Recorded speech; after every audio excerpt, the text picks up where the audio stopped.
Discuss the concept of रे and a beam. अब हम डिस्कस करते हैं कि रे क्या होता है और बीम क्या होती है और ये कैसे हमारी लाइट की पाथ को डिफाइन करते हैं। मतलब जब भी कभी हम लाइट को डिफाइन कर रहे हैं, मतलब हम कह रहे हैं कि लाइट एक सोर्स से किसी ऑब्जेक्ट तक आ रही है, तो उसको शो करने के लिए हम लाइंस को यूज करते हैं। Because we know that light travels in a straight line, तो हम एक स्ट्रेट लाइन लेते हैं जो शो करती है कि लाइट ट्रेवल कर रही है और इसमें हम एक पॉइंट फिक्स रखते हैं। Fix point is basically the source जहाँ से लाइट स्टार्ट हुई है एंड जिस तरफ जा रही है। Arrow denotes the direction of motion, मतलब लाइट किस तरफ जा रही है, और इसको हम बोलते हैं रे।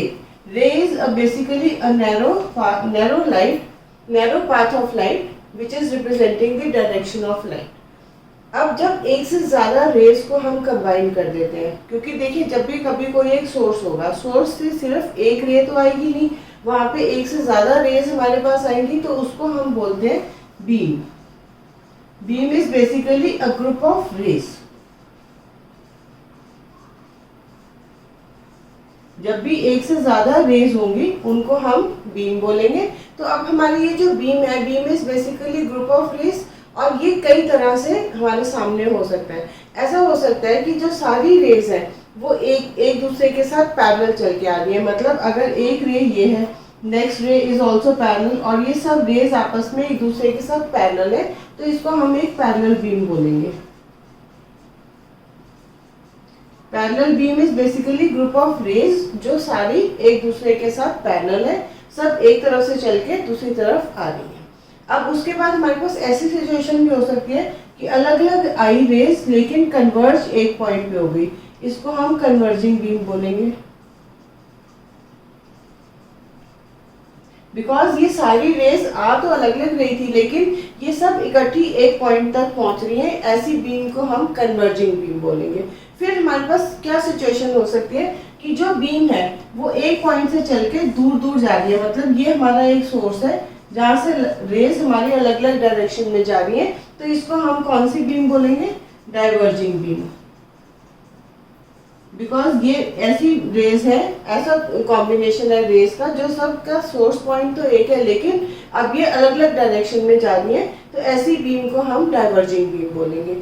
उसके बाद हमारे पास एक अलग तरह की रे, इन तीनों केसेस में तो हम ये कह सकते हैं कि हमारा एक ही सोर्स ऑफ लाइट है जहाँ से ये रेज आ रही हैं और ये एक दूसरे को इंटरसेक्ट नहीं करेंगी। बिकॉज इन तीनों केसेस में हम ये मान के चल रहे हैं कि हमारा सोर्स एक ही है। लेकिन ऐसा भी हो सकता है कि हमारे पास एक से ज्यादा सोर्सेज एग्जिस्ट करें। मतलब अब अलग अलग सोर्सेज है, जैसे सपोज एक रूम है उसमें एक बल्ब भी जल रहा है, एक ट्यूब भी जल रही है और कोई और भी सोर्स हो सकता है। तो अगर हर एक सोर्स से हमारे पास रेज आ रही हैं तो एक दूसरे को वो कट भी कर सकती हैं और उनकी डायरेक्शन भी अलग अलग हो सकती है। सपोज एक रे हमारी इस तरफ जा रही है, दूसरी रे इधर जा रही है, कोई रे इधर जा रही है, कोई इस तरफ जा रही है। अब ऐसे सिचुएशन में this is also group of rays, but इसको हम बीम तो कह सकते हैं लेकिन ये एक ऐसी बीम है जो अलग अलग, ये तभी हमारे सामने आएगी जब हमारे पास एक से ज्यादा सोर्सेज होंगे। या हम ऐसा भी मान सकते हैं कि सोर्स तो एक है लेकिन अलग अलग ऑब्जेक्ट्स इस रेज को जो उनके ऊपर लाइट फॉल कर रही थी वो रिफ्लेक्ट कर रहे हैं, तो ये एक दूसरे के साथ कट कर रही हैं। तो ऐसी सिचुएशन में जब ये ओवरलैप एक दूसरे के साथ इंटरसेक्ट करेंगी, इसको हम डिफ्यूज रे बोलेंगे, diffuse beam. So we can say there are 4 types of beams, जो कि पैरेलल बीम है, कन्वर्जिंग बीम है, डाइवर्जिंग बीम है और फिर हमारे पास आती है डिफ्यूज बीम। तो अब ये हमारा पूरा कॉन्सेप्ट था। बेसिकली हम क्या डिस्कस कर रहे थे कि रे क्या होती है और हम क्या डिस्कस कर रहे थे कि बीम क्या होती है। अगर हम किसी लाइट की डेफिनेशन को, कुछ भी फिनोमिनन को डिस्क्राइब कर रहे हैं तो जनरली हम रे को लेते हैं। मतलब दैट मीन्स अगर एक सोर्स है और वहां से लाइट हमारे पास आ रही है तो हम कोई एक रे को लेके उसको डिफाइन करेंगे कि ये डायरेक्शन है। ऐसी सिचुएशन में जो स्ट्रेट लाइन होती है वो डायरेक्ट हमारी रे को रिप्रेजेंट करती है कि लाइट इस रास्ते से आ रही है। एरो इंडिकेट्स की किस डायरेक्शन में जा रही है एंड स्टार्टिंग पॉइंट इंडिकेट्स की सोर्स कहाँ है। दैट मीन्स रे is basically a straight line with an arrow indicating the direction of the light. अब जब एक से ज्यादा रेज हमारे पास हो जाती हैं, ऐसे ग्रुप को हम कहते हैं beam. Beam is basically group of raise.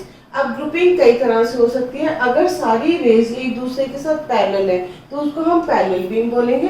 अगर वो सारी एक पॉइंट पे आके इकट्ठी हो रही है, मतलब कन्वर्ज कर रही है, तो ऐसी बीम को हम कन्वर्जिंग बीम बोलेंगे। अगर एक पॉइंट पे है और वो दूर दूर जा रही है तो उसको हम डाइवर्जिंग बीम बोलेंगे। लेकिन एक हमने और वे भी डिस्कस की, ये तभी पॉसिबल, एक और बीम डिस्कस की जिसमें को हम कह रहे हैं डिफ्यूज बीम। ये तभी पॉसिबल है जब हमारे सोर्सेज अलग अलग होंगे, या तो हमारे पास एक से ज़्यादा सोर्सेज है तभी हमारी रेज एक दूसरे को इंटरसेक्ट करेंगी, या एक से ज़्यादा ऑब्जेक्ट्स हैं जो सब रिफ्लेक्ट कर रहे हैं लाइट को और वो आपस में इंटरसेक्ट कर रही है। ऐसी सिचुएशन में हमारी डिफ्यूज बीम एग्जिस्ट करेगी। बिकॉज अगर हमारा एक ही सोर्स है तो हमारी कभी भी रेज एक दूसरे के साथ इंटरसेक्ट नहीं करेंगी।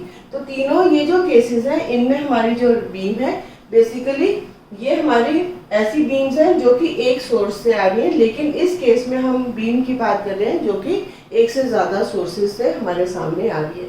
सो we have basically parallel beam, converging beam, diverging beam and diffuse beam.